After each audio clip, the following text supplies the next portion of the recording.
జై శ్రీమన్నారాయణ. నేను మీ శ్రీ చైతన్య. ముందుగా అందరికీ ఉగాది శుభాకాంక్షలు. మనం ఈ సంవత్సరం క్రోధినామ సంవత్సరం నుంచి శ్రీ విశ్వావసనామ సంవత్సరంలోకి అడుగు పెడుతున్నాం. అయితే క్రోధి అంటే కోపాలు, తాపాలు, ఎప్పుడు కలహాలు, యుద్ధాలు ఇలాంటివి జరుగుతూ ఉన్నాయి. మరి శ్రీ విశ్వావసనామ సంవత్సరంలో అని అంటే ఈ యొక్క విశ్వమంతా వ్యాపించినవాడు నారాయణుడు. వసువు అంటే విష్ణు సహస్రనామంలో ఒక పేరుతోటి కీర్తింపబడేవాడు. అలాంటి వాడు నారాయణుడు, ఈ జగత్ రక్షకుడు.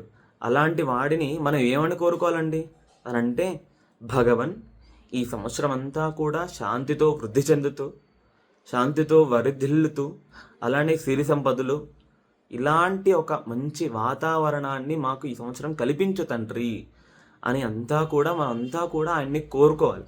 అలానే అందరూ బాగుండాలి, అందులో నేను ఉండాలి స్వామి అని ఎప్పుడు మనం కోరుతూ ఉండాలి.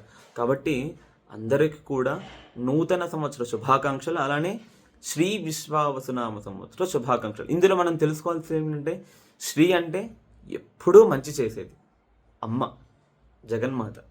జై శ్రీమన్నారాయణ.